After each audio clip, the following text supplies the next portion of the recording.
Well, good evening and welcome to the Fall Ward 2 meeting for the City of Lake Forest.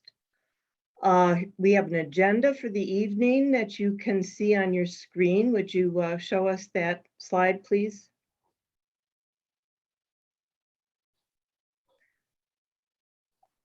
First, we'll be doing introductions of the city and what's new in Lake Forest, and then we'll touch on the city's financial position, and then we'll talk about some projects and initiatives that are in the works. And lastly, but most importantly, we will have a lot of time, hopefully about 45 minutes, for you to ask questions. Let me introduce myself. I am Melanie Rummel, and I'm a lifelong resident of our community. I went to Woodlands when they had a grammar school, and then I transferred to Gorton when they had a school there. I'm showing my age a little bit. And then I went to Deer Path for 7th and 8th grade, went to Lake Forest High School, went on to Northwestern as an undergraduate and got my law degree from Loyola Law School. I'm an attorney of counsel with Lesser Luttree, Pasquesi, and Howe here in town. I also have been an adjunct law professor. Most importantly, though, I raised my children in Lake Forest, 2 of them who are now grown adults, and I am a grandmother times 3. Let me tell you a little bit about my involvement. I've been involved in the city of Lake Forest in numerous local organizations, from Ragdale to the Gorton Board and a lot of other involvement in between. I'm a former president of the District 67 School Board years ago, and I am former chairman of the board of the Lake Forest Open Lands Association. I have also, I was elected to the board in 2017, to the council in 2017. And in my role as alderman, I've served on various city committees. I've served on public works. I've served on the legal committee. I was the liaison to the Senior Resources Commission. And I am currently the inaugural head of the newest standing committee of the City of Lake Forest, and that's the Environmental Sustainability Committee. And we'll be talking a little bit further tonight about some of the initiatives coming out of that committee that I hope you'll be pretty excited about. I am in my last of 3 3-year terms, so I will be rotating off of the council in the spring of 2023. And I serve in my capacity as your representative along with Ted Notes. Ted?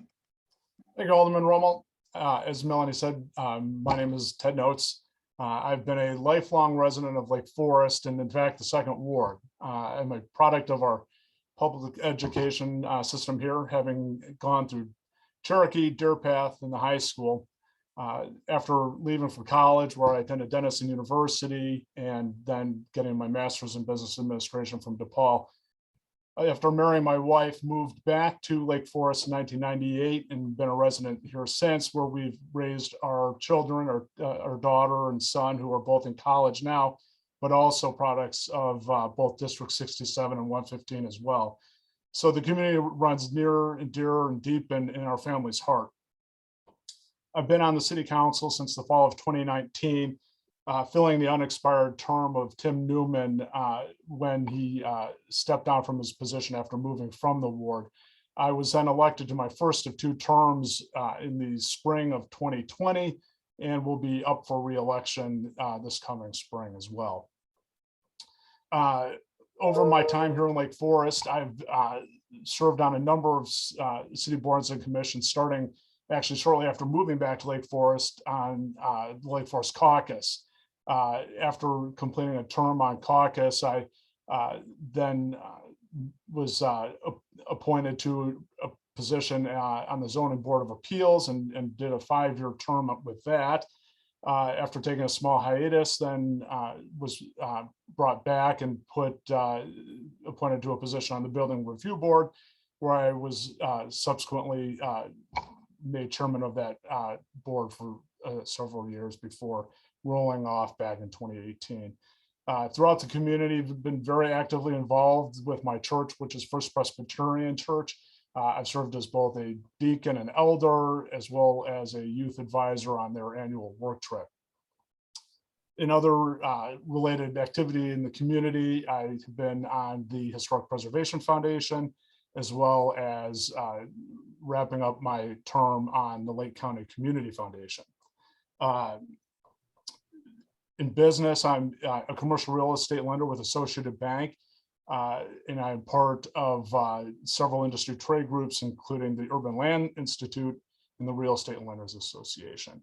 My background is very real estate heavy in the business sector, but my passion and civic involvement certainly runs deep, and I'm very passionate about the work we do here on City Council, representing you in the ward with City Council.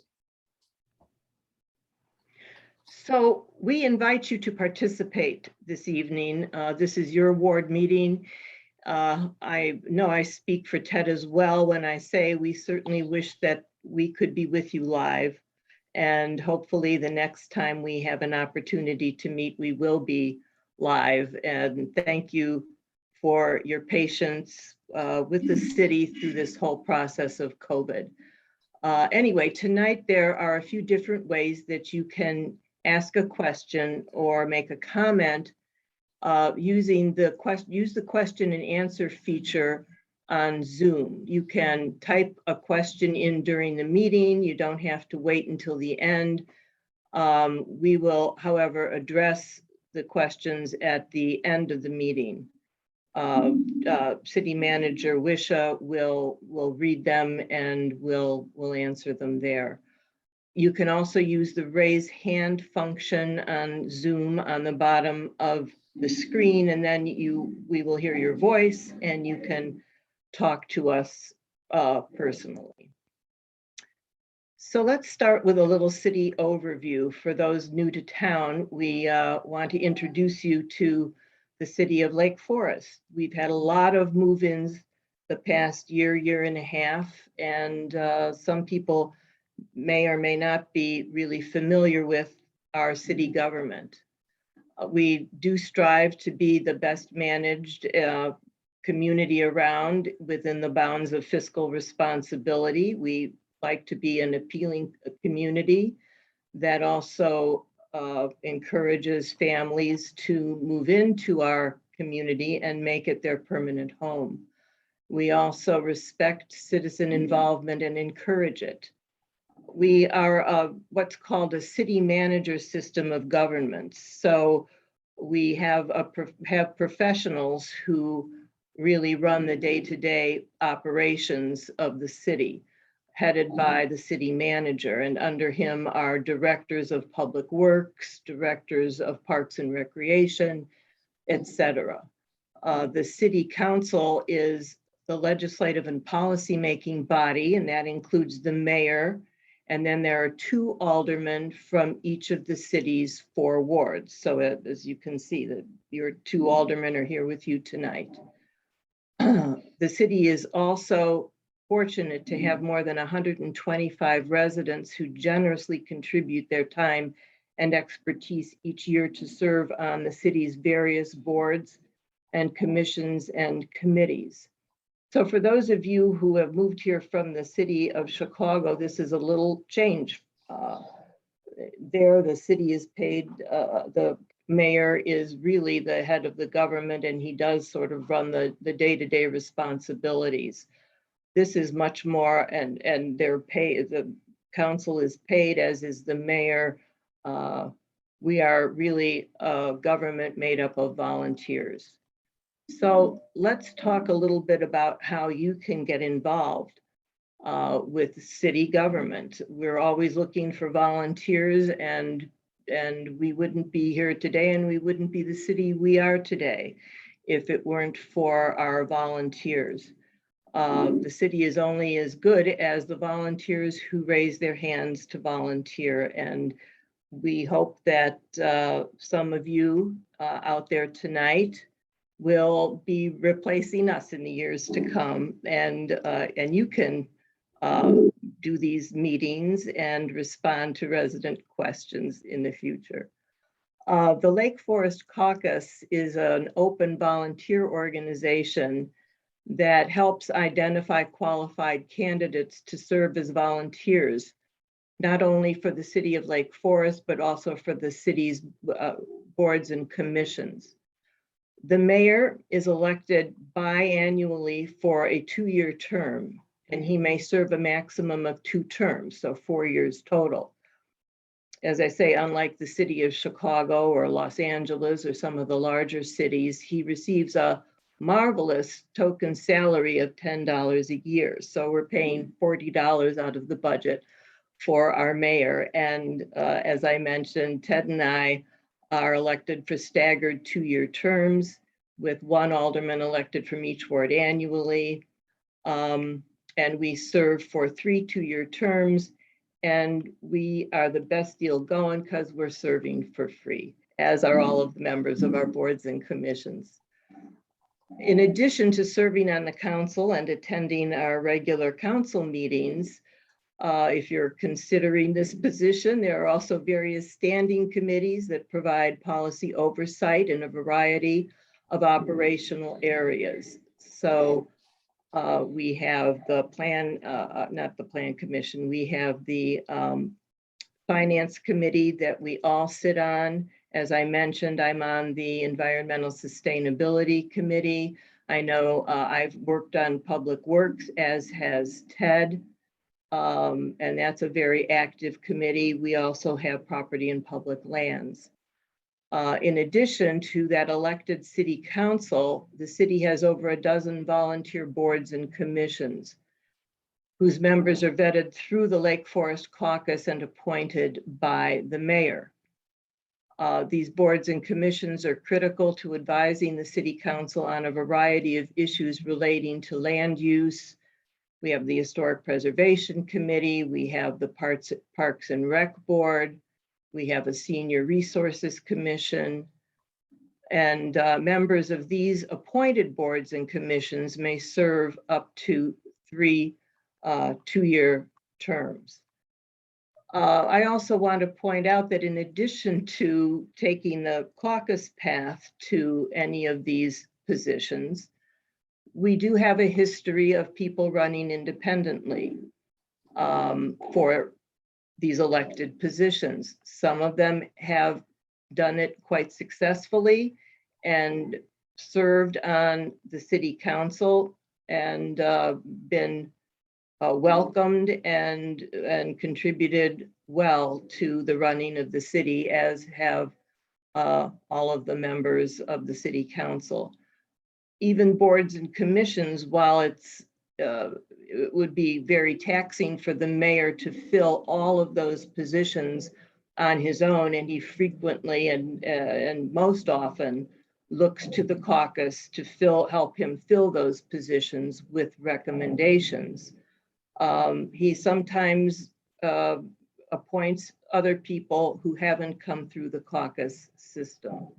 But the caucus is generally a good way of vetting potential candidates for not only the elected positions, but the appointed positions, because they really look at the total person, their commitment to the community, and their experience. All registered voters in the city are members of the caucus and eligible to serve. All you have to do is submit a volunteer profile sheet, and that serves as your volunteer application to be eligible to interview for either the elected or the appointed positions. And then you can look forward to being interviewed by local ward members, as well as by the full caucus committee, which I can tell you is a thrill to be in the middle of the room in front of, I think it's about 45 individuals asking you questions, but usually they're fairly considerate. Selections are made on a nonpartisan basis. All of us are politically nonpartisan. Again, it's based on our knowledge of the issues and our level of experience and commitment to serve. If you're curious about the caucus, reach out to the your Ward 2 committee chair. I believe we have the lakeforestcaucus.com website on the screen. And so that's a great way to get involved. And I want to point out that the caucus also needs volunteers, and that can be Alderman Notes did serve on the caucus. They do have a lot of meetings. It's a great way to begin to get involved and understand how the city works. And they're always looking for qualified people who have involvement in the community, so they know people to bring on board. And so consider that even as possibly a first step to getting involved with the city.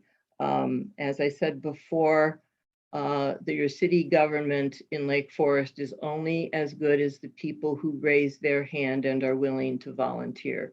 And we have been blessed with incredibly qualified people who have served this city so well in the past.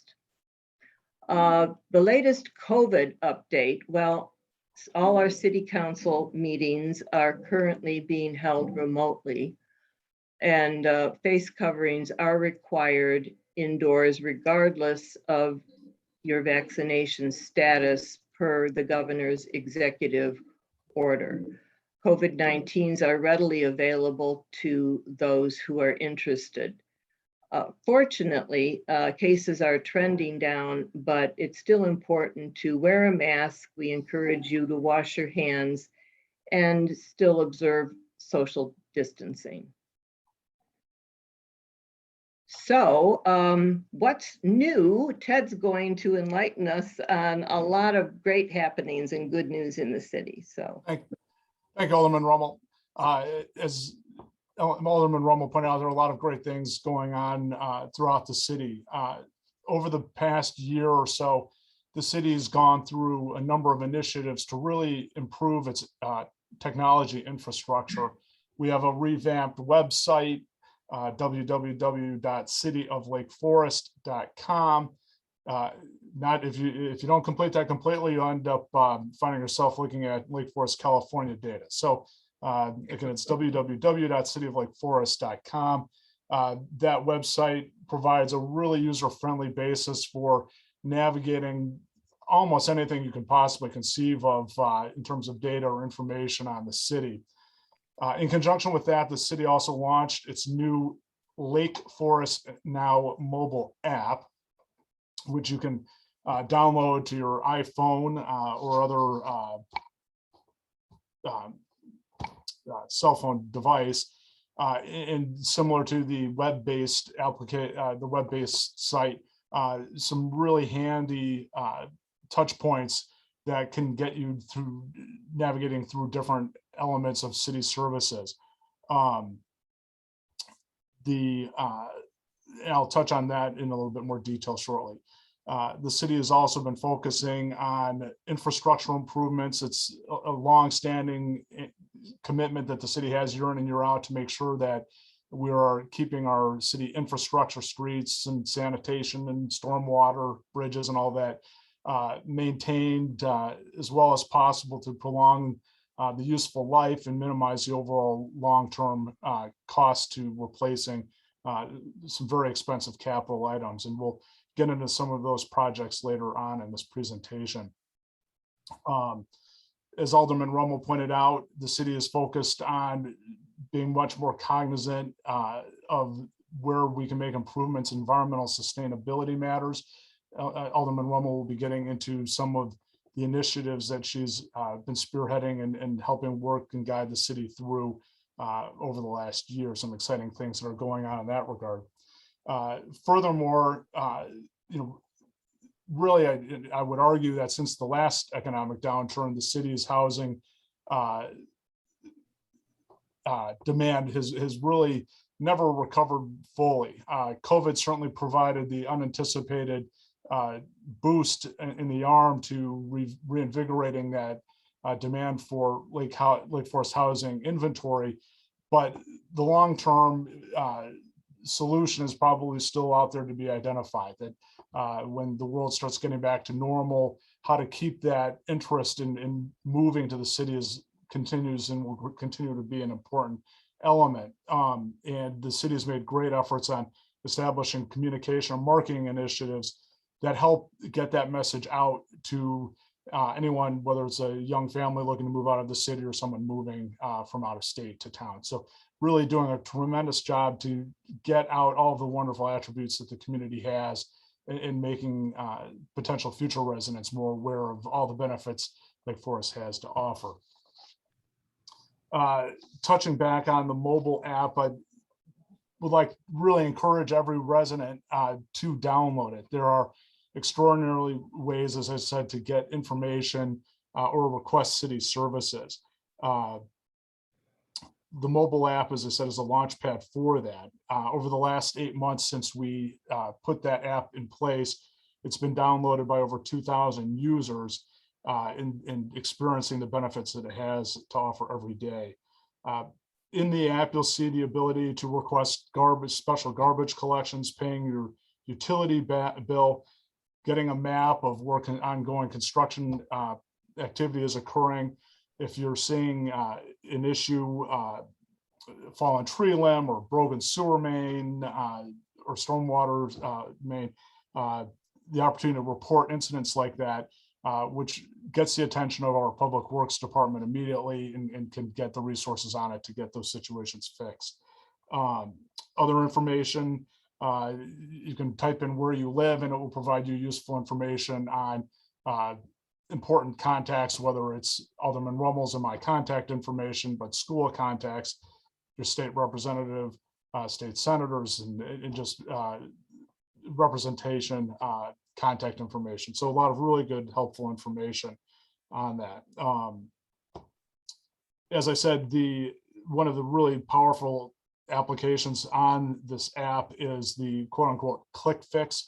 And that's the processing of submitting and processing of your resident service request. You would find that on the app under report a problem. That, as I said, is also within the city website on the service request. To date, over 1,500 requests have been submitted and resolved through the app. And I really encourage you to utilize that. It's really a very efficient and timely means of getting those requests submitted and addressed as quickly as possible.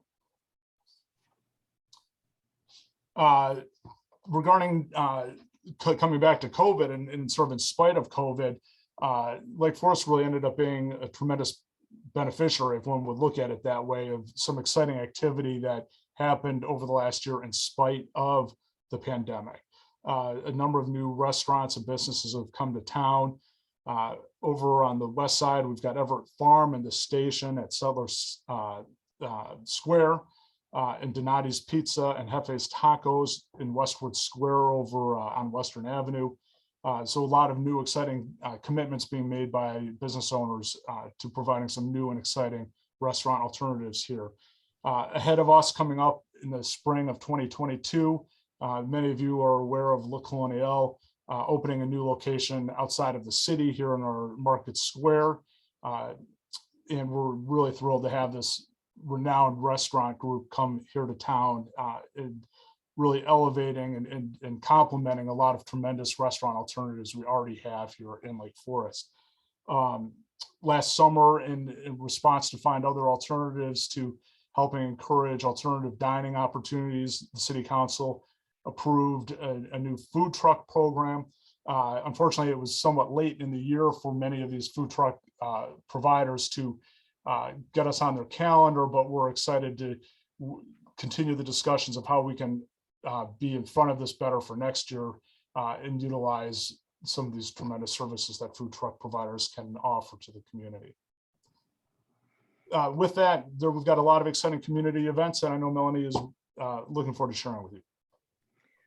Well, as Alderman Notes pointed out, we took an unfortunate break due to the pandemic from many of our traditional beloved community events. but they returned this year when we reopened the Lake Forest fireworks display at Deer Path Community Park. We had great concerts at the beach and concerts in the square. Many residents took advantage of that. We celebrated our community with Lake Forest Day Parade and Carnival, which mark your calendars now. Those of you who have never been, you don't know what you're missing. It is always the first Wednesday in August. So get out those 2022 calendars and reserve that spot now. This year, after experimenting with a couple of events at the end of the summer, we hit on the Lake Forest Music Festival, which was held in the parking lot behind City Hall, attracted great bands and was wildly popular. And we're going to host that again next year as well. And looking ahead to some other very popular community events, which we didn't hold the past year, the Citizens Police Academy, which I can personally highly recommend, will be coming back this spring, as well as the Citizens Fire Academy, which I'm looking forward to attending. So Chief Siebert saved me a spot in the spring. And the Public Works Department will bring back their very popular Meet the Fleet, which is, I attended with my own children, where they get to climb on some of the big trucks that the Public Works Department has and talk to some of our streets and sanitation and public works personnel. It's a great event for the community. Fall events that are coming up, we have done some of them already. There was the Haunted Trail and Croctoberfest. There will be the Go Lake Forest Nature Walk on October 27th, and Halloween Trick or Treat this year is on Friday, October 29th from 5 to 7. And then looking forward to holiday events, the always popular tree lighting ceremony will happen once again in Market Square. It's always the Friday after Thanksgiving. And we also, through the rec department, if you want more information, you should certainly visit their full calendar of events and register for such popular items as Zoom with Santa. I don't know if Santa ever anticipated he would be on Zoom, but here he is.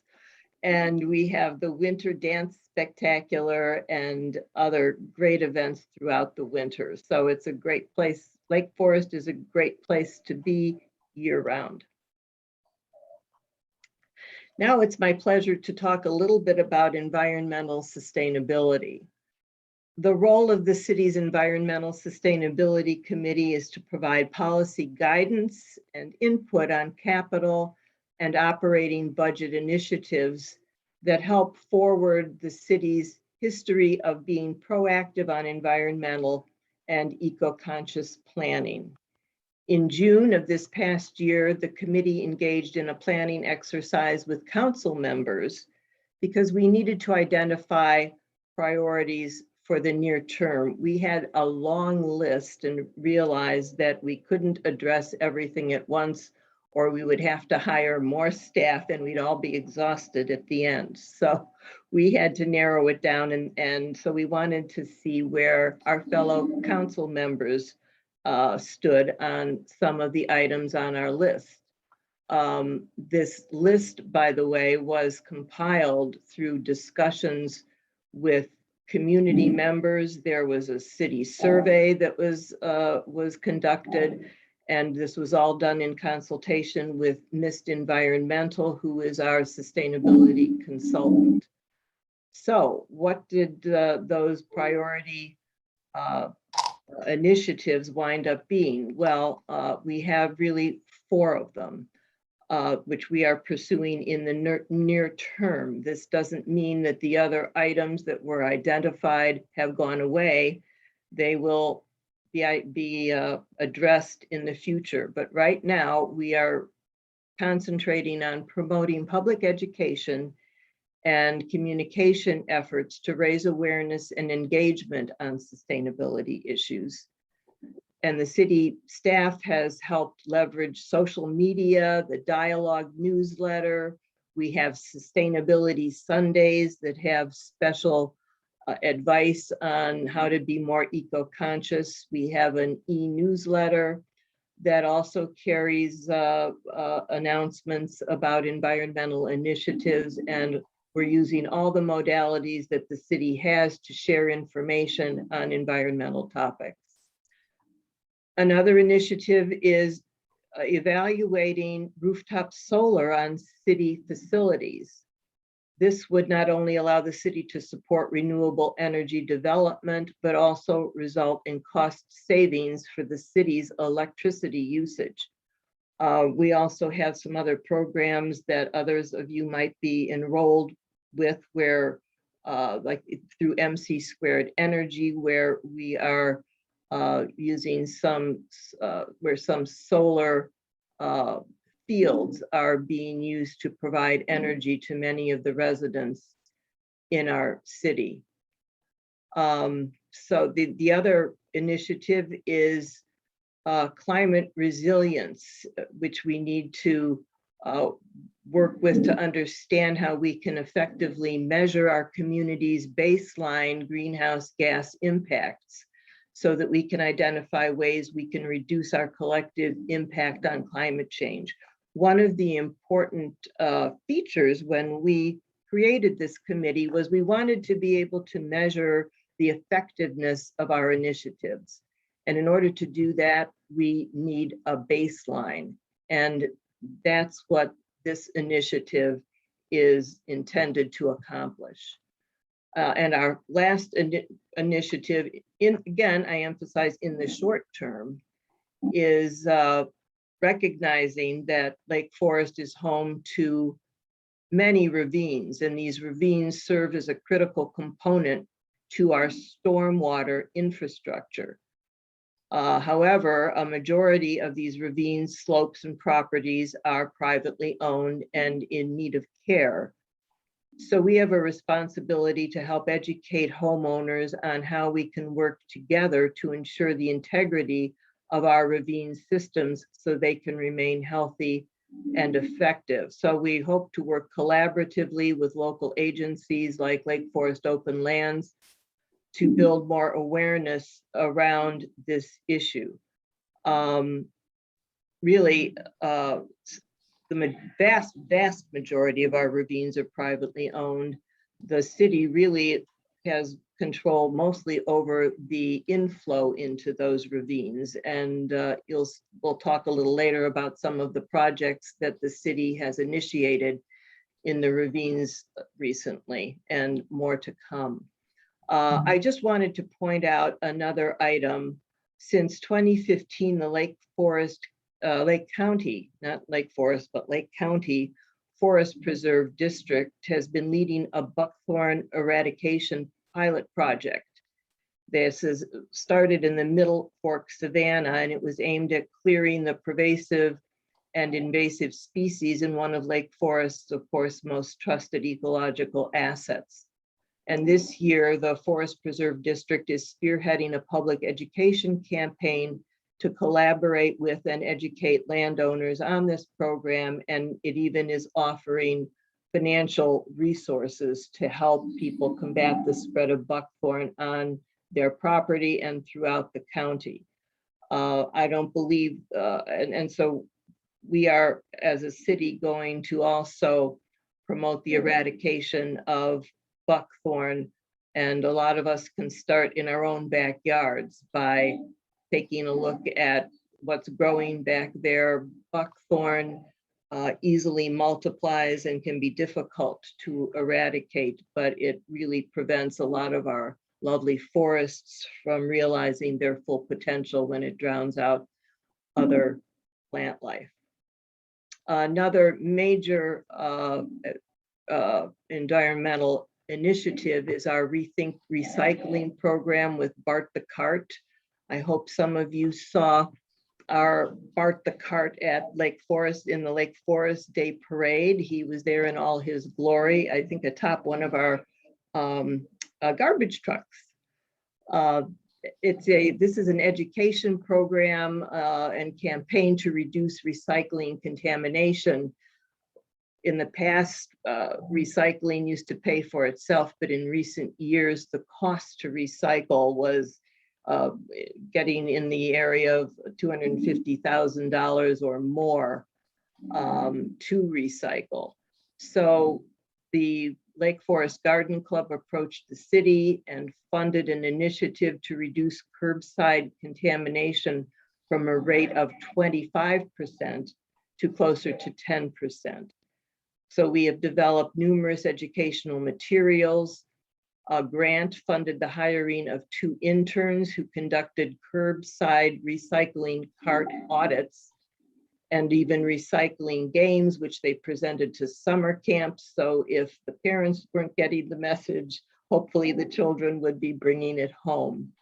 They even hosted pop-up events at Market Square and the beach and at other community events. So yes, this summer there were from time to time people looking at your recycled trash containers, and you might have gotten an oops tag if they found something in there that shouldn't be there. This is the only way that we could really effectively educate and address people about what can appropriately be put into those bins. Remember, you can't put the plastic grocery bags in there. Those have to go back to Jewel or whatever grocery store you frequent. I think Target also takes those bags back.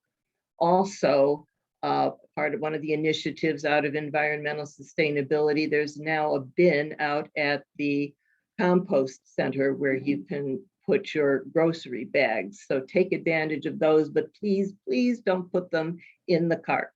Wash your containers, whether it's cans or detergent bottles or juice bottles or milk bottles, before you put them in the bin.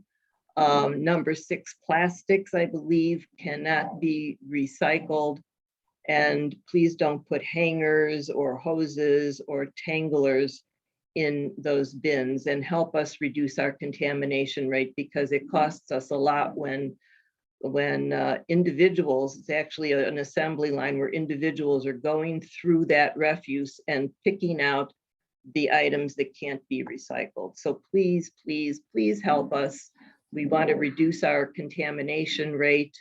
We did over 1,300 audits with the help of our interns this summer, and we have thus far reduced our contamination rate to 18%. But as I mentioned, we'd like to get that closer to 10%. In addition, the city has some new marketing initiatives, which hopefully you've made some contact with in the past year. We opened the temporary Lake Forest Station pop-up shop to sell Lake Forest branded merchandise, as well as products from various local not-for-profit organizations. And I'm glad to announce that this pop-up shop will be returning this holiday season, opening up the Friday after Thanksgiving, so the same day that we're having the tree lighting ceremony. I encourage everyone to stop in and support the pop-up stores, and in doing so, you're also supporting a lot of worthwhile community not-for-profit organizations. We also launched the Lake Forest Love blog and newsletter that shares stories about the community. I again encourage you to visit lakeforestlove.com to read the latest stories and sign up for the bi-weekly email newsletter. The marketing committee has been very busy and convened a community coalition connecting Lake Forest institutions and organizations so that Lake Forest Open Lands knows what's going on with the League of Women Voters, and all of the other wonderful community organizations can know what one another are doing, so that they can not only not duplicate efforts, but also help one another in their efforts. Also, the dialogue, which is our quarterly newsletter, goes out to every resident, and our new director of communications, Dana Olson, is currently working on redesigning the dialogue also to make it a better communication tool for residents and helping residents interact with the community. Another very exciting thing is a market on Saturday afternoons at the Waukegan Road Business District. A brilliant idea brought up by our marketing committee. On Saturday afternoons, we're going to try to run a market in the Waukegan Road Business District to bring some excitement to the western part of our town. So stay tuned for that. And when we have more information, please plan on going there and supporting it. Turning to voting updates. Due to the to the delay, as we all know, in the 2020 census, the 2022 general primary election has been moved from March 15th to June 28th. So we won't be going to the polls in March, we'll be going to the polls in June this year. Early voting will start on June 13th in the city of Lake Forest, and we'll be, of course, pushing out more information as that date draws nearer. Now, I'm going to talk briefly about city finances, and then Alderman Notes will take over for a while, and then we'll come back to it. It's a good story. Overall, we're in great shape. Unlike some municipalities, the COVID-19 pandemic had limited impact on the city budget. Fiscal year 21 exceeded our estimates. And so we have also a balanced budget for fiscal year 2022. Again, just to remind you, we're not on a calendar year, we're on a fiscal year. So the budget we're in right now extends from May 1st, 2021 to April 30th, 2022. Currently, our budget workshops are dealing with the 2023 budget. So just to keep that in mind as we're going through some of these slides. Once again, we're proud to have maintained our AAA bond rating on our outstanding debt. We've also been very proactive in monitoring the market so that we can reduce the city's debt burden. So in 2019, the city saved $1.3 million by refinancing some bonds. And this past August, the city saved taxpayers $1.6 million in debt service. Now, this doesn't all come in 1 year, obviously. This is over the life of the bond. We also are sitting on some very strong financial reserves, so we are incredibly fortunate as a community. We also have been proactive in addressing our public safety pension costs. We have been funding well in excess of the minimum required by state statutes. We have a special committee that meets regularly to evaluate and assess the best approach to take to staying on top of our pension obligations. One of the main areas that we are going to be addressing in the coming fiscal years is $12.7 million, which we are going to invest in capital improvements for our current fiscal year. More on that later in the presentation. Thank you, Alderman Rummel. As Alderman Rummel touched on, Lake Forest actually had some interesting and unforeseen benefits from COVID, particularly as it related to the housing industry here in Chicago, I'm sorry, here in Lake Forest. Of the city's revenue, about 35% comes in from property taxes, and about 12% of revenue comes in from transfer taxes. So when a home is sold within the city collects a $4 per thousand value of related transfer tax. The slide here helps talk about a point I made earlier in the slide, that the housing market still is in a process of recovering from the last recession back in 2008 and 2009. You'll see that the trend of average home sale prices has really sort of bounced along. It's been trending upward in spite of the high demand for homes in Lake Forest over the last year and a half, but still is a fair amount off of where we were a few years ago. But with that, sales activity has been extraordinary. The slide on the right here does show some tremendous trends. The light green line at the top of the graph reflects the transfers that occurred over our prior fiscal year, with the short blue line that's outpacing that, reflecting that to our fiscal year to date, where we are relative to prior years. So that trend certainly continues, and we're hoping that as obviously demand for Lake Forest homes continues, that the inventory again continues to be minimal and allowing some appreciation in our home values, which then translates to higher property tax revenue.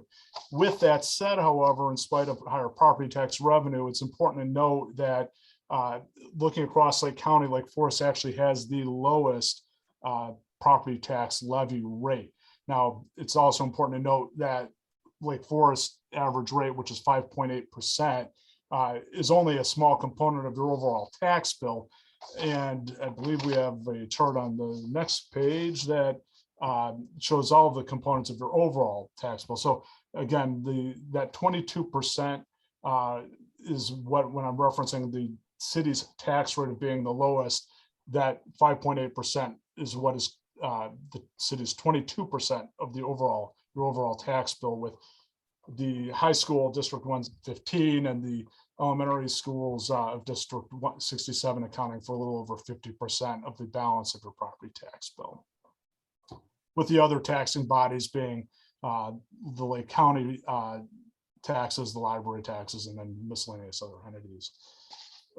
With that, Melanie, Sure. there are a number of things we want to get into more detail in terms of the budget and our financial position. As was mentioned before, our fiscal year runs May 1 to April 30, and the current fiscal year 22 budget is balanced with 92.5 million in projected revenue and 91.8 million in budgeted expenses. You can see the revenue and expenses in these pie charts.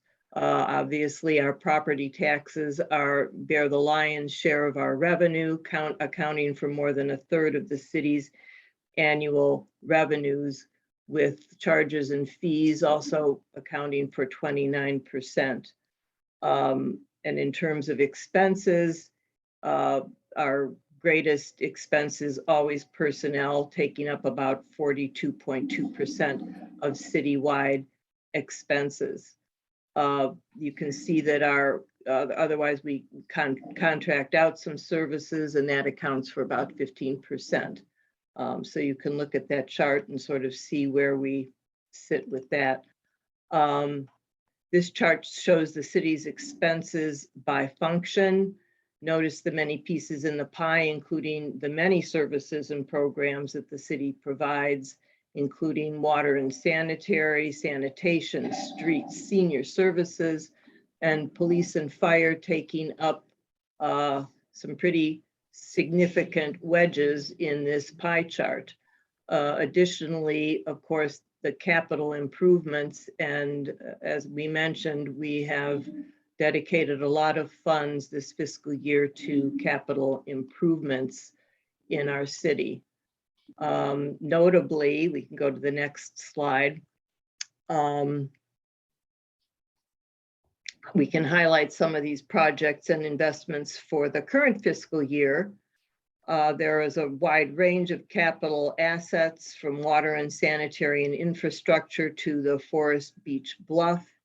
Each year we prepare also a 5-year capital improvement program. We're regularly finding ways to obtain outside funding also, as you can see, to reduce our overall costs. For this year alone, we've secured over $885,000 in grants to cover capital-related expenses for the year. Some of that, about 50,000, is going to the Waukegan Everett intersection improvement. $115,000 of a grant is going to the Lake Woodbine Bridge. And then we have various other programs where we've received some grant funding. And I think as Alderman Notes goes through these slides, we'll even see some more. So we have really upped the game on trying to get grant funding to help with a lot of our capital improvement projects, and it's made a difference. Thank you. I touched on earlier some of the technology that the city is utilizing, and I just wanted to again briefly highlight some of that capability that you could find useful from the city website. This one slide particularly shows where construction activity is occurring around town. So if you're interested in learning more about something in particular, this is a quick and easy source to find that information. There's a lot of exciting things going on in terms of large capital projects around town, probably the most noticeable of which being the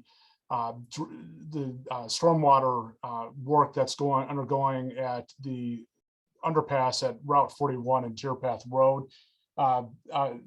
You all may likely have been impacted at some point over the last year with shutdowns as that work was going on, but this was really much needed work to resolve a situation that was preventing thorough use of an important artery throughout the city, and that being that westbound and eastbound traffic along Deer Path. And this work, a lot of which has gotten well underway and completed over the course of the year.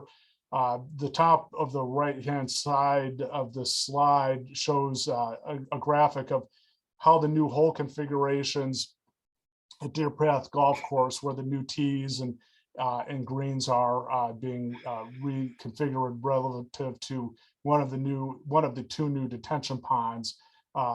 If someone could just point out, the underpass is just to the lower left of that aerial graphic. A lot of the landscaping around the detention ponds was put in this year. The balance of work is going to be completed over the course of the next year. The picture here in the middle at the bottom right shows the pumping station. A lot of the underground foundational work is done with the actual construction of the pumping station in terms of vertical components of that will be completed over the course of the next year. And that should be all wrapped up with all the landscaping and construction activity being done by the end of 2022. Along with the work that was done with the pumping station, the other bridge, which is just east of the Route 41 bridge, which is currently the bike path, is owned by Commonwealth Edison and provides utility truck access to the power lines that are overhead.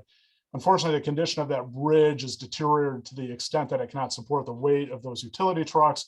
And so ComEd is going through the process of needing to rebuild that bridge to provide a more sustainable bridge. And that work will begin next year. It's anticipated there'll be two-week periods that will be impacting Deer Path Road and unfortunately closing it down again over the course of next year.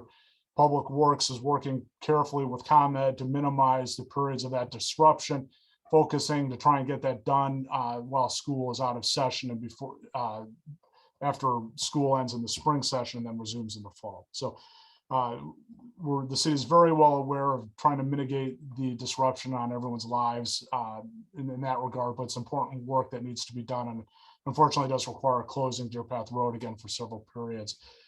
I wish that were the last of what we're doing on Deer Path Road, but there was a stormwater management survey completed last year, or that requires upgrading the water. I said it was a water distribution study, I'm sorry, that identified that the water main running down Deer Path Road was in need of replacement. And so that work will be going on next year as well, causing again, further disruptions. But again, the city is doing everything in our power to make sure that that disruption is minimized to the extent possible on the neighbors and residents who are relying on the access that Deer Path Road provides throughout the city. Other exciting news on the public works front, and there's again constant efforts to see how we can extend and maximize the useful life of our systems. Over the course of next year, we are undertaking a valve replacement program to make sure that integral infrastructure components that manages water supply throughout town are operating at optimal ability. Also, with part of that program are valve sensors that will help more readily detect where problems might be occurring throughout the water main system, so that those problem areas can be not only identified and detected quickly and fixed with minimal disruption. Moving along, everyone's interested in the condition of their street, and everyone feels that their street obviously is in the most deserving and needing attention. It's important to understand that the city does take a very quantitative approach to this. There's a firm, IMS, that utilizes technology to really assess the condition of all the pavement, the roadway pavement throughout the city. They utilize all sorts of different technologies for mapping the condition of the streets and then rating them accordingly. And it's that rating scale that the city then prioritizes every year which roads are going to be receiving the highest level of attention to get resurfacing or other repairs necessary. Over the last 5 years, the city's resurfaced about almost 13 miles of roadway. I'm going to ask to scroll ahead a couple slides. This shows, if you could take me to the map. So this shows over the last 3 years, with fiscal year 22 being our current year, the roads that have been resurfaced over the course of this last summer season, and then the 2 prior years. We are in the process of identifying our budgets for next year, and at which point we can then focus on what streets will be targeted for repair next year. Gaslight conversions. The city will be in the process of replacing about 45, since the summer of 2018, 50 gaslights have been converted throughout Ward 2, 45 throughout Villa Turicum, and 5 around South Park. The balance of gaslight conversions are expected to occur over the next 5 years. And at completion, that conversion work should save the city approximately $50,000 in natural gas savings and another $27,000 a year in maintenance costs. So I think if you're driving around the community, you'll find the LED replacements is a very attractive alternative to the natural gas and well worth the savings that it is providing to the city. The next map just shows that work that's still left to be done. The green dots reflect the lights that were repaired last year. Fiscal year, again, 22 is what is in process this year, and those would be the yellow dots, which are a few locations around the South Park area. Let's see, again, trying to keep this moving along. The last year and a half saw, I would be cautioned not to say unprecedented high lake levels, but certainly in recent memory, much higher lake levels than we've all experienced. This chart, this graph on the right depicts the average lake levels over the past 100 years. So while certainly last year was one of the literal high water marks, it is not unprecedented, but certainly relative to when a lot of the city's newer infrastructure at the beach was installed. The city has engaged a study to assess various solutions and the costs attributed to those solutions to come up with longer term solutions to control beach erosion, manage and mitigate that erosion. So right now the city's only allocated funds for those surveys. There will be much more discussion on what direction we go when the results of those evaluations are presented to the city council. Sort of hand in hand with that is not just the bluff repair, but but beach repairs as well. Along the lines of that, a bridge study was completed in 2020 that identified 2 key bridges uptown, that crossing both Illinois and then the northern bridge at Woodland, just along Western Avenue. Both those bridges are in need of repair, and we're in process of working on getting those designs for the new bridges completed, and then coming up with the budget to get them replaced. Melanie, there's some exciting work along Route 60 that I'd like. There is, we have to move this along because I know we really do want to get to resident questions. Manager Wisha, can we go over 8:30 on this meeting, or are we bound to that? No, I think that's okay. Okay, all right. Again, We just have a lot of exciting. Continue joining us, but please go ahead. Yeah, we just have a lot of exciting projects, and I think that you know, some of these are really going to impact residents, so we want them to know about it. The Route 60 pedestrian path. This is a path we received funding for, $520,000. Yay! To fund this project. There's now going to be a pedestrian path. Many of you who know the Middle Fork, there's a bridge there. It sort of ends at Academy Drive. This pedestrian path will connect Academy Drive to Field Drive so that you can then connect over the tollway into Mattawa and onto Forest Preserve properties and the Des Plaines River Trail further on. So hooray, that's been a long time coming, and we're delighted that we got funding for it. Stormwater improvements, I talked before that we have already completed Ringwood Ravine project. If you go down Ringwood, you will see it in the inflow area. We are also doing planning one in the Seminary Ravine.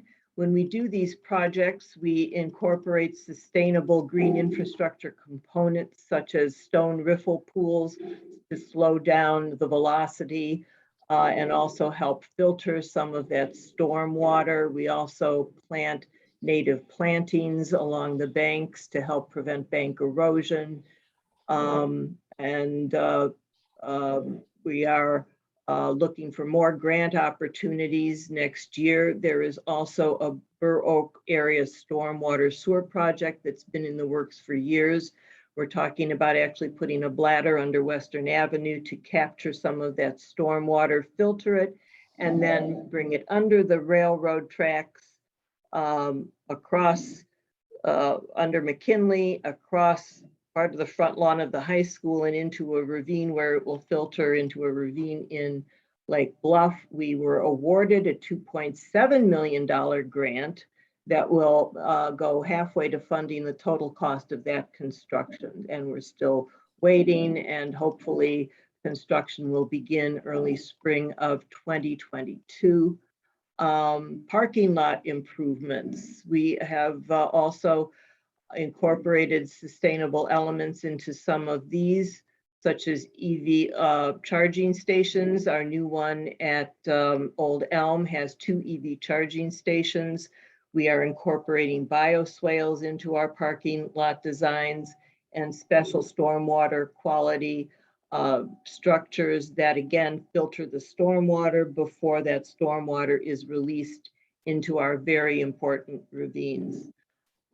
South Park improvements, you know, we did phase 1, and those of you who have been by South Park hopefully are enjoying those amenities. We got a grant for that as well from the Department of Natural Resources.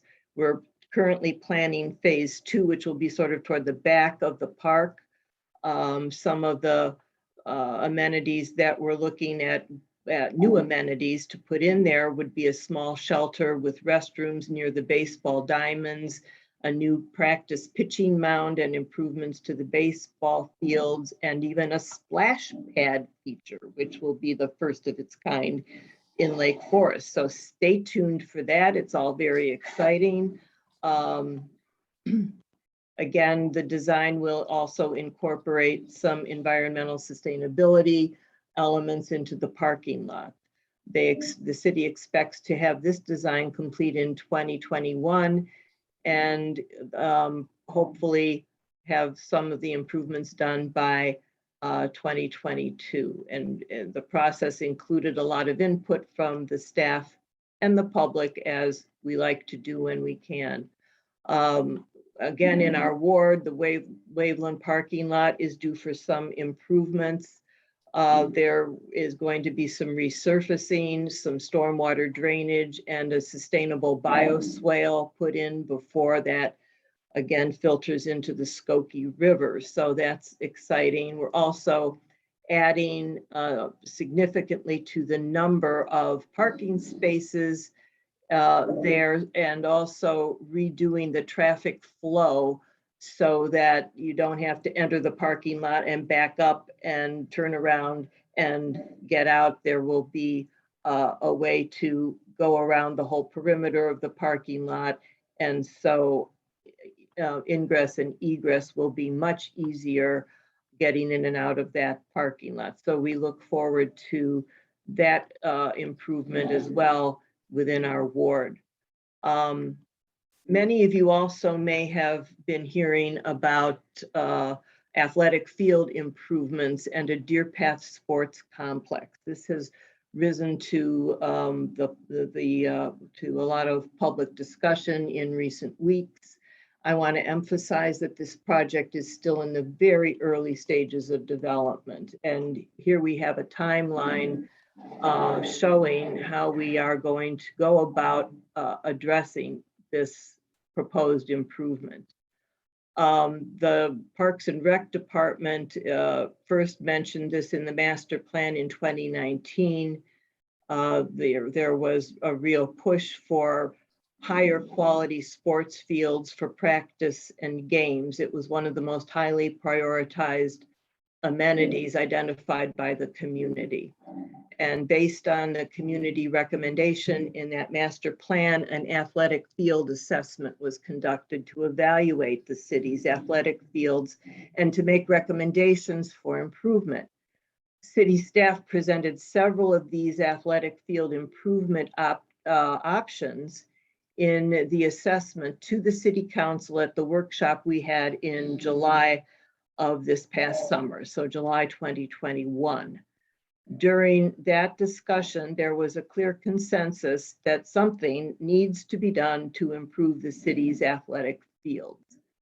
So the council directed the city staff to begin investigating two options for a sports complex at Deer Path Community Park. One was to lay out improvements that could be made to the existing natural turf, and then the second option would be a synthetic turf option. It is currently in schematic design. Staff are investigating the feasibility of both these options and gathering preliminary cost estimates.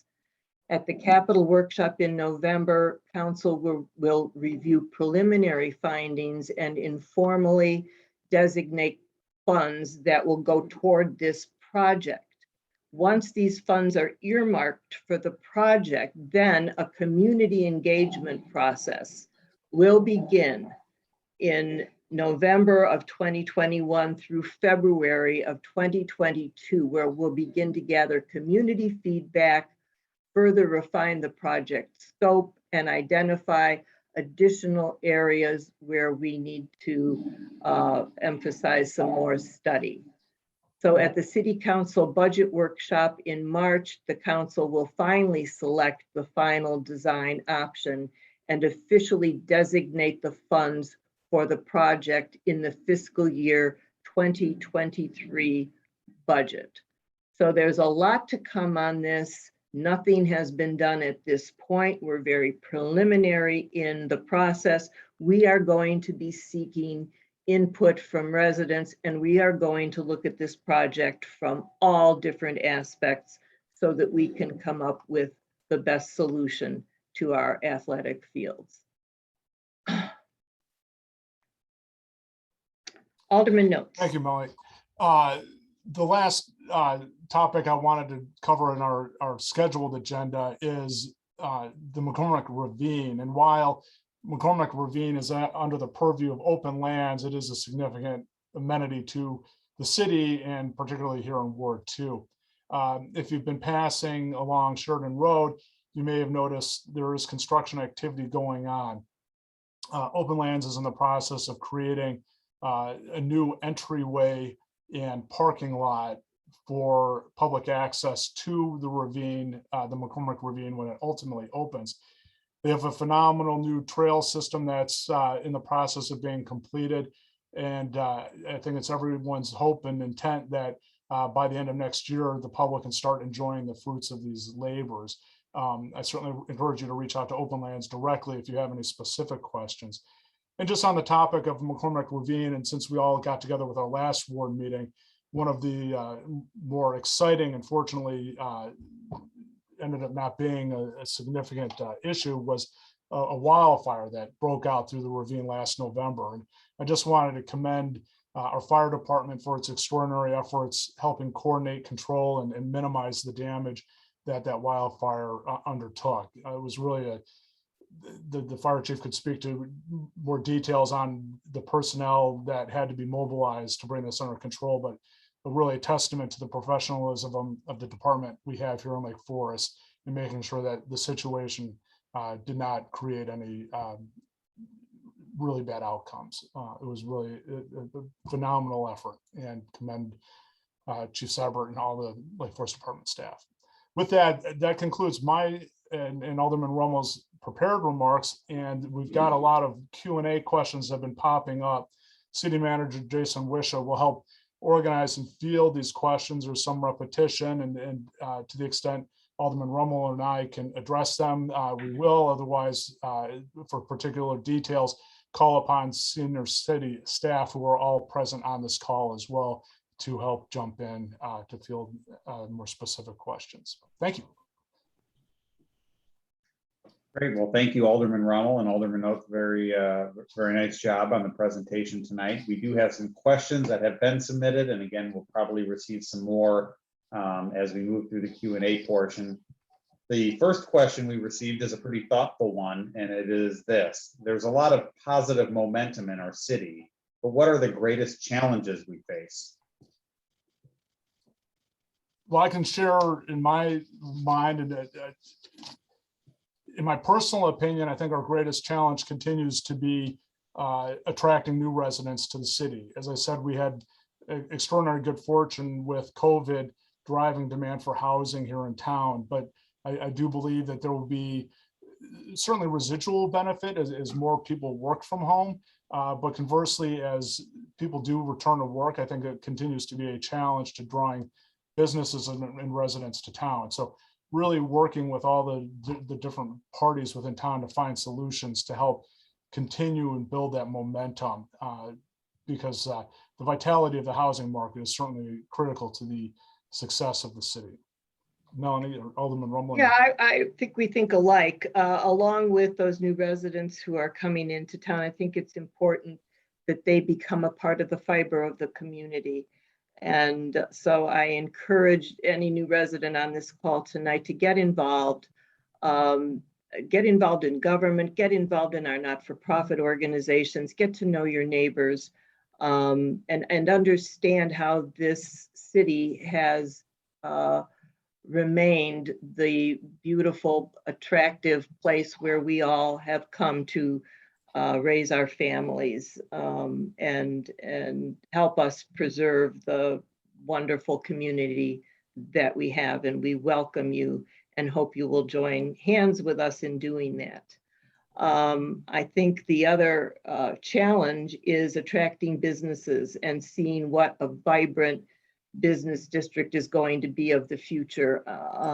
You know, we all hear that retail may not be the answer in the future. So what exactly is that? What does it look like? I think that the new restaurants that are coming to town are incredibly exciting. The food truck initiative we tried to start this year so we can have more festivities and more festivals in town is another fabulous initiative. Also, when you look at the downtown area. You know, we have a Deer Path Streetscape initiative that we've worked on. Let's maybe get going with that. Let's make that a really inviting entrance to our community. Let's look at some of the commercial property in our community. Can that be repurposed to other things? Can we attract different businesses in here? So that's a long answer, but I just get very excited when I think about the future of our community and how vibrant I think it is becoming and can be in the future. Well said. Great, thank you. We'll do one more submitted question, and then we have a couple raised hands, and then we'll go back to several more of these submitted questions. The next question we have is asking about, similar to other cities and towns in Illinois, Lake Forest is receiving a significant amount of COVID relief dollars. What are the city's current priorities for using those funds? And go ahead, Alderman Rummel. Was there more to that? No. That's Oh, it. Well, I think that's something we're going to be discussing in our budget workshops that are coming up.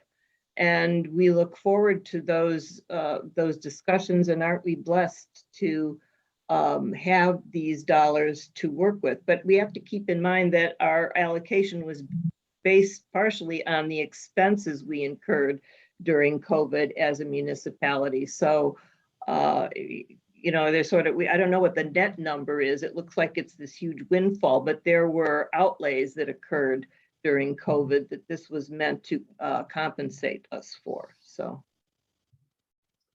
Yeah, and I'll just note the city did receive about a $2.4 million allocation in ARPA funds, the first half of which was received last month, and the next half will be received next year. As Alderman Rummel noted, the council will be having discussions in the near future as to how to best utilize those funds as we move forward. Okay, with that, we do have a couple of raised hands. I'll ask Mike Strong to go ahead and promote those individuals one at a time.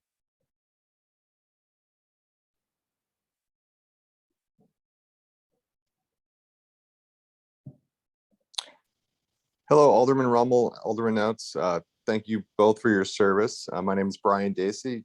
Like to both of you, I am a lifelong resident of Lake Forest, attending Everett, Deer Path, and the high school. I currently live in your ward with my 3 children, age 8, 11, 13, heavily involved in baseball, basketball, football, and lacrosse. I also serve as the Lake Forest Lacrosse Association's president, representing over 250 families. Needless to say, my weekends are spent at a field somewhere or in a gym in the greater Chicagoland area. So I have a pretty good perspective on the facilities in our surrounding communities and really throughout the state and other states in the area. And Alderman Notes, one thing you mentioned earlier is how do we attract new families? I can tell you that when I come back to Lake Forest, growing up here, not much has changed with our fields, and many families share the same sentiment that we're disappointed with the fields here in Lake Forest. I'm not sure what the last time was that either of you have visited a field, but I do want to invite you both this Wednesday to Deer Path for my son's flag football game, or Thursday to Town Line for our lacrosse practice. But bring your mud shoes. It will be wet, and it did rain a few days ago, but that's typically how it goes. It's dangerous. As I mentioned earlier in the email to you, Alderman Rummel, we had a 7th grader who broke his ankle early this year at Town Line because of the field conditions. And I know we can do better here in Lake Forest. So I'm fully in support of the turf field complex at Deer Path. As you mentioned earlier in the presentation, the finances in Lake Forest are in great shape. We are AAA bond rated, and money is essentially free right now. So again, I do support, and I hope that you both support the turf field complex at Deer Path. Luckily for us, our alderman is the chairman of the Environmental Sustainability Committee. So I'm sure that is at the top of your mind, Alderman Rummel, with the impact of turf fields versus the ongoing pesticides, fertilizers, and lawnmower emissions that are generated in caring for the fields at Deer Pass. So, would love your perspective on how you weigh those two. And, I guess in general, would like to hear from you both on, do you support a turf field complex? And if not, why? And, what information do you need to get behind this important initiative? Thanks. Alderman Rummel, would you like to start? Yeah, I'll start. Hi, Brian. Full disclosure, Brian and my son were classmates, and we've been going back and forth on this with emails, and thank you for reaching out. Also, don't underestimate me. I think I shocked City Manager Wisha yesterday when I told him that on Friday I took off my shoes and walked the fields. Yes, it especially some of the fields behind Deer Path, it was indeed a soggy experience. But I also walked some of the fields at Danny Knuth Park in Highland Park, where they did a little different engineering on them. Some of them are domed, but we're, as I mentioned before, we're in the very preliminary stages of this. I'm waiting to see the information that the staff has gathered on both of our options, and I have an open mind going into this about what is going to be in the long-term best interests of our community. And I really look forward to not only the staff report at the November meeting, but at the gathering of community residents who will have input into this as well. And I'm very anxious to see what all of the data has to say to us on all of this. We do have to consider budget priorities. You mentioned environmental impacts on both sides of the coin here. So I think we're just very early in this, and I know I haven't formed an opinion yet, and I would be very surprised if any of my fellow aldermen have. And Brian, again, nice to talk to you as well, and thank you for the question. In terms of my position, I unfortunately have had two very athletically active children, neither of which enjoyed climate-controlled sports. So I have firsthand experience through all their various activities of sporting events that were canceled for rain because the fields were too wet, and the frustrations that brings both to you as a parent and as well as your children.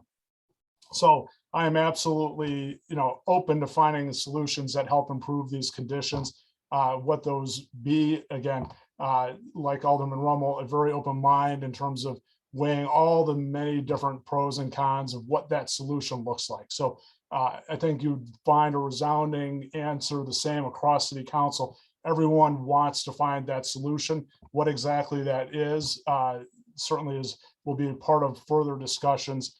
And again, to alleviate, I think there's some sentiment that decisions were being made in November, and that's absolutely not the case. That's just the first step of starting these discussions. We're still a long way away from laying the course that we're going to take, and the community will be a very active part of that discernment process. Great, thank you. Okay, we have one more raised hand, so we'll bring that person up, and then we'll get to some of the written questions that were submitted as well.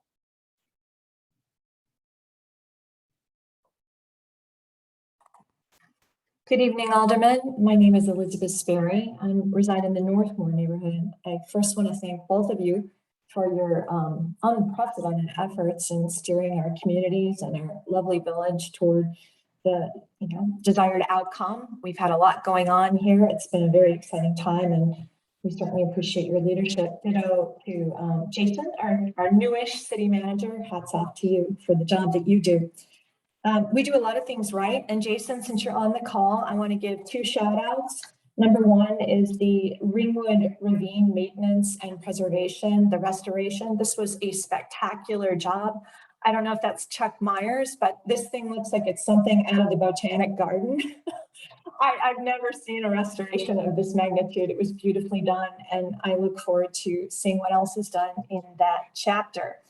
I also want to give a huge thumbs up to Corey, and I hope I pronounce his name right, Jason. Is it Warima, your city? Yeah. Okay, so I'm sure you all recall, we had some extremely severe weather at the end of June. A number of us lost just an enormous amount of tree limbs. We here in the Northmore neighborhood suffered greatly. We lost power for close to 3 days, but Corey and his staff were here literally within hours with lights in the early morning hours, clearing away the debris so at least we could get out of our driveways and, you know, to our places of business or to the grocery store, to the place riding groceries. So I really want to give a shout out to them. They were working so diligently. So thank you very much, Jason. I wanted to make sure that was done. Okay, just a couple points that I'd like to bring to my alderman's attention.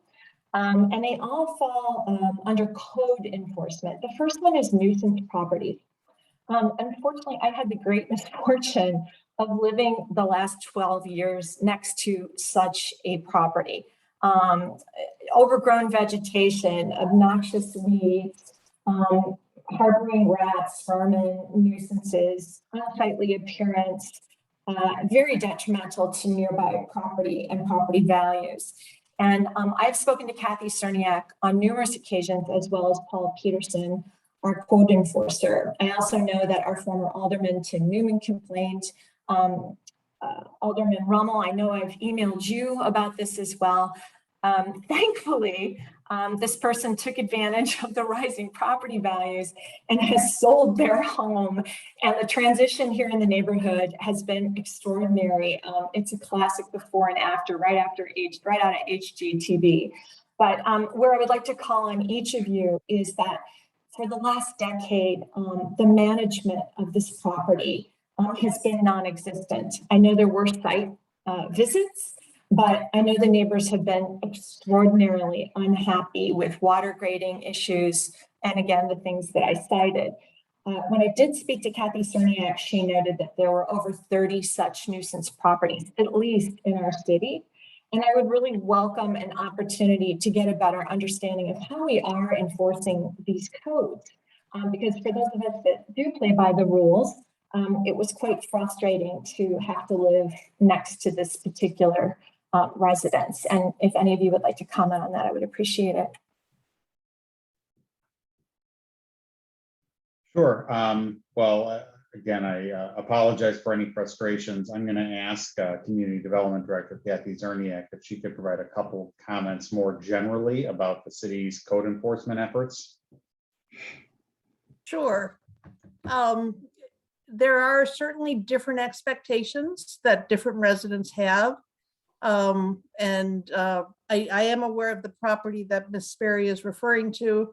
Again, fortunately, that property has changed hands, and I think there will be a very different approach to management of that property. We do focus on health and safety issues. And in the case of some properties, we certainly have many conversations.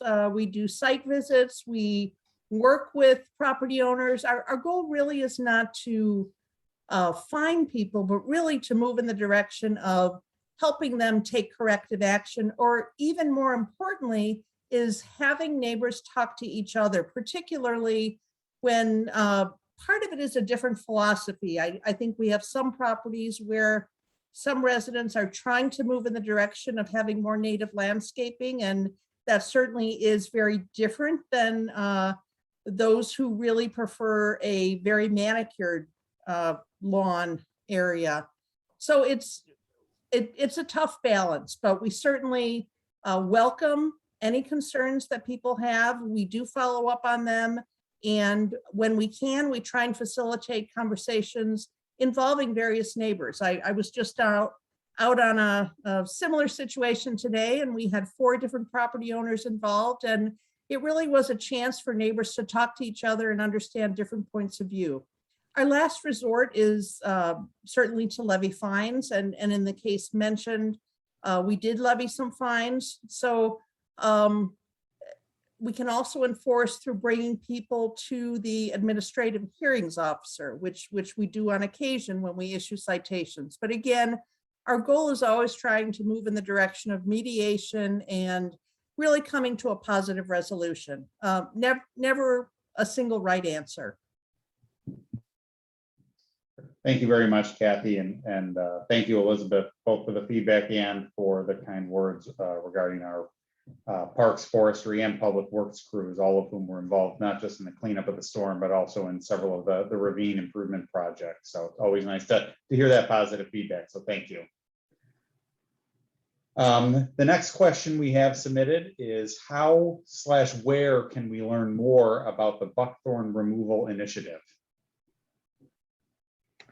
Well, I'll take that.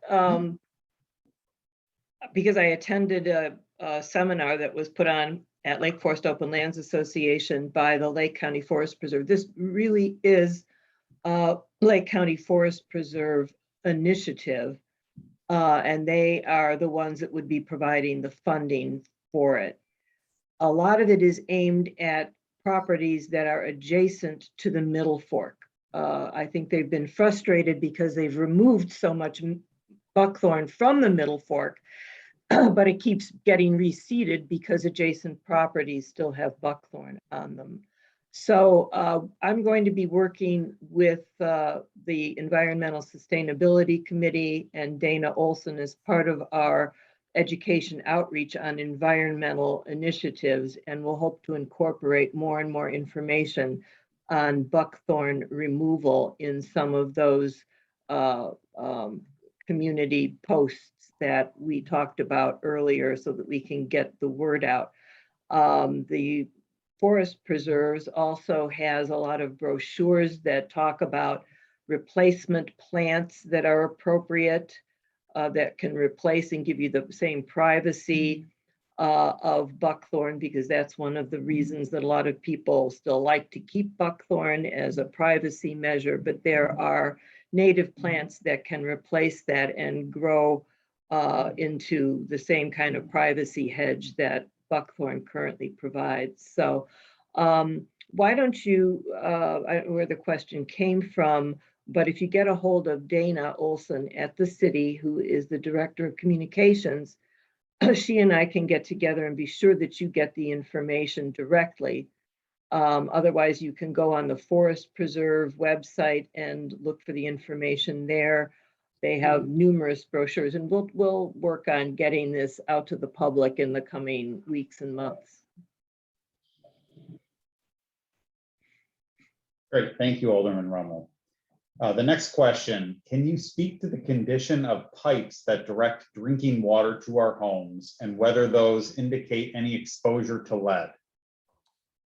Jason, thank you. And I will jump in, and Mike, hopefully you won't cringe at my answer and you can clean up my mess afterwards. But as I understand it, all of the city's infrastructure,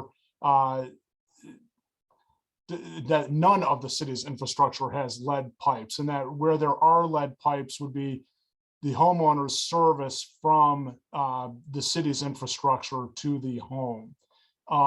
It is my understanding that our public works department can have somebody go to your home to help you understand whether or not your service itself is a lead service. But what the city is providing, again, is not lead pipe service. Mike, do you have anything you'd like to add to that? Alderman Oates, you got it almost 100% right. We have about 7,000 water services connected to the city's 150 miles of water main infrastructure. Approximately 225 of those services, so approximately 3%, are lead. All water services are owned by the property owners. So regardless if that, the water service is connected to the main across the street from your home, you own that entire service. So the property owner is responsible to replace that water service if it ever leaks, and or if they ever decide to replace it, to upsize it, or if in fact it is lead. But yes, we are more than happy. We have records on all the structures in Lake Forest, and we are more than happy to come over and confirm whether or not you have a lead service or if it is copper. Thank you. Thank you, Director Thomas. The next question is asking whether it's possible to have street lamps that give off greater amounts of light in order to make our community safer in the evening. And I'm happy to ask Public Works Superintendent Dan Martin to answer that question if he could.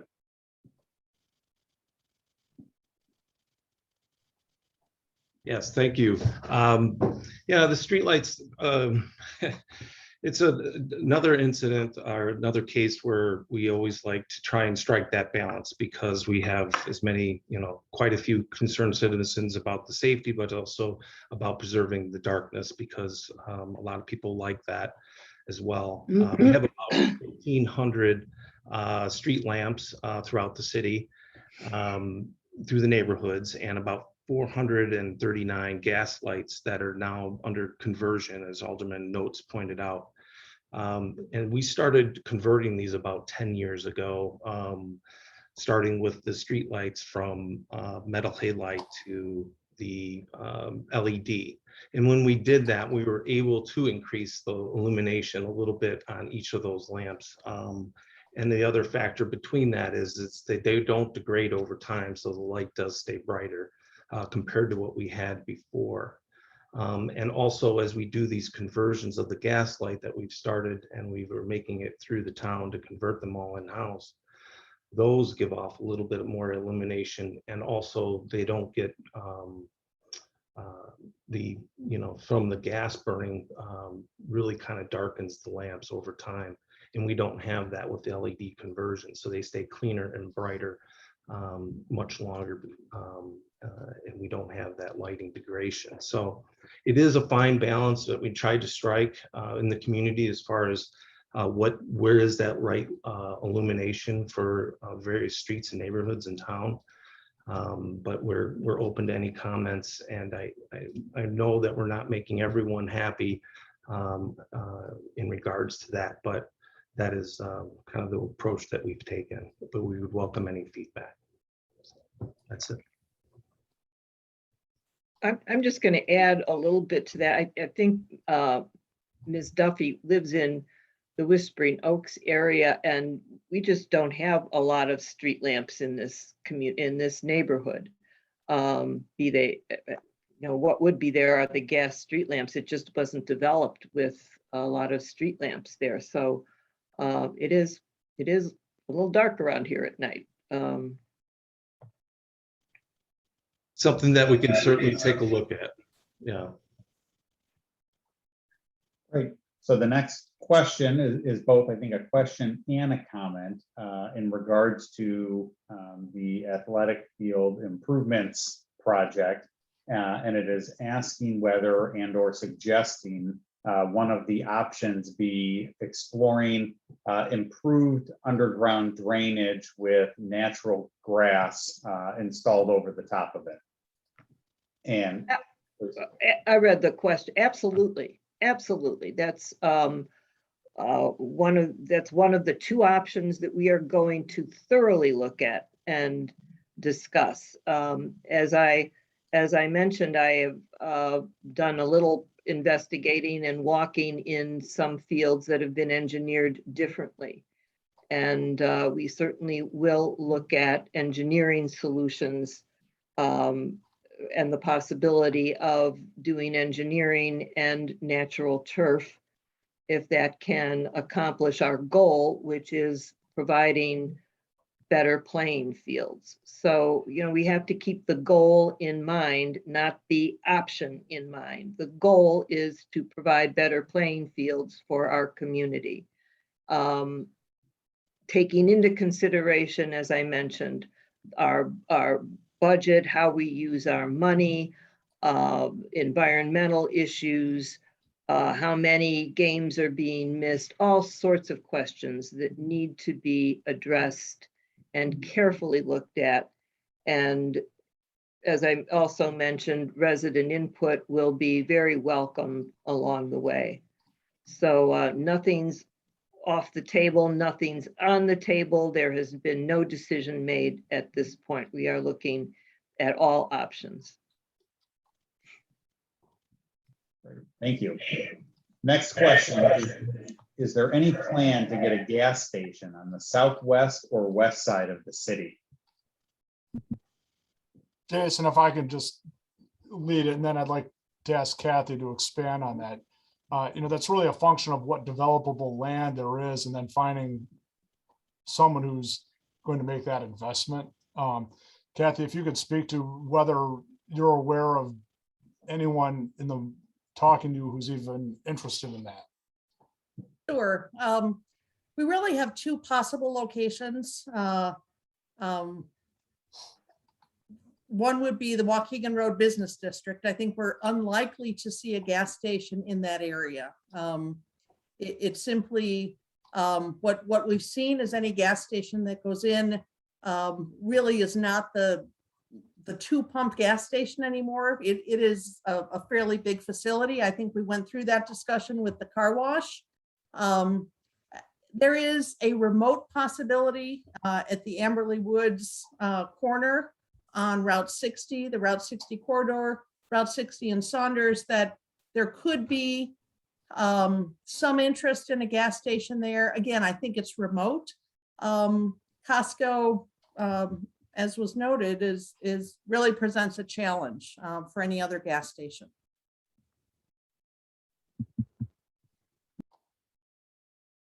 Great, thank you. The next question, and I'm going to direct this to our Chief of Police, Carl Waldorf. How many residents have a concealed carry permit for firearms? Good evening. The short answer is that the portal that connects us to the state police, when they're doing background checks for concealed carry, does not actually provide that information to us. It's really a portal designed to allow the state police to reach out to us during the background check process for concealed carry and query whether we have any information in our possession that they don't. But the system as a whole actually doesn't notify us if they've approved the permit or not, and it doesn't allow us to go back and query the total number of permits. Okay, great. Thanks, Carl. The next question, we still have three more. Can we please comment on the status of the library dome repair, which has been covered for the past 4 years? And I'm happy if you'd like to jump in and take that one. I am pleased to report that the current library board has prioritized the restoration of the dome, and they're working now on soliciting qualified contractors for this work. I think that is something that may progress into the winter here with a likelihood for full repair sometime next year. I would note that while repairs and improvements to the library are under the purview of the library board rather than the city, we do continue to offer guidance and will play a supporting role as aspects of that project move through any required city public review processes. But I do think there is positive momentum there, and hopefully by this time next year, we'll see the dome restored and the tarp removed. But again, that will be subject to approvals of the library board. So the next question is referencing a business on Deer Path, which has some large unsightly decals on its windows, as well as a brochure box, which appears to have been up for several months. The resident is asking what is being done to correct this. Kathy, you want to take that? Sure. Those signs are a problem. I think there's an underlying issue that over the last 18 months, the city has intentionally been looser with our signage regulations. And I think we've seen a number of businesses put up additional signs. Some have responded now and taken those down, but we are working with Freedom Health. It has not been an easy situation, but we'll continue to work. We recognize that business has is a very prominent storefront on Deer Path Road. So we do know it is an issue and we're following up. thank you. And then the last question that we have is in reference to the Deer Path 41 construction project. It is noting concerns about that both the noise and the vibrations being caused by some of the work that is currently going on, and appears to be asking what sort of the status is on some of the motion monitors that the city, or I believe the contractor, installed out there last week.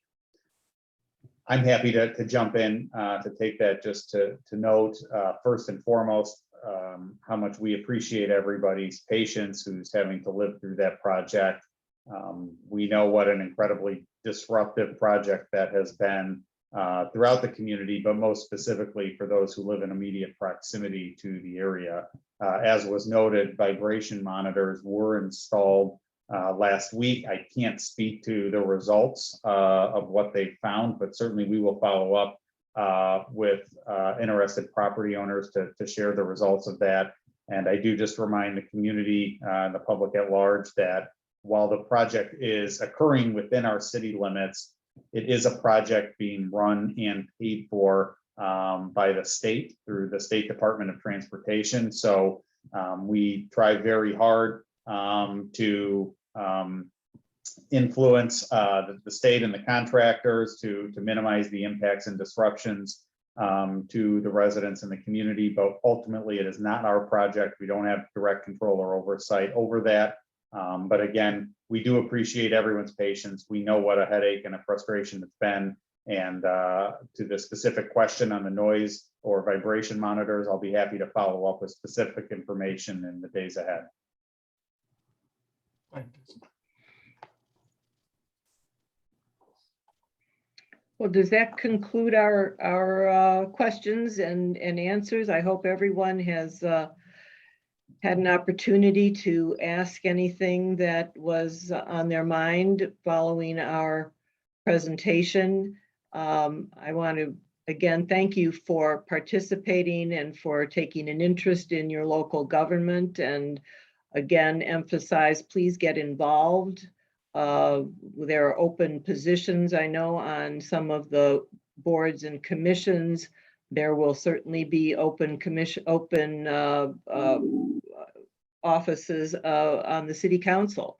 In 2023, 3 aldermen and the mayor will be leaving the council because of term limits. So there are a lot of opportunities and ways to serve Lake Forest and help our local government and help your neighbors. And thank you again so much for being part of this presentation. And we certainly hope to see you in person very soon at our ward meetings. So thanks again, and have a great winter season and enjoy our festivals that are coming up. Good night. Thank you all, Alderman Rummel. And just on behalf of myself and the rest of City Council, it's a real pleasure serving the residents of the 2nd Ward and representing you at City Council. Thank you for your participation in that.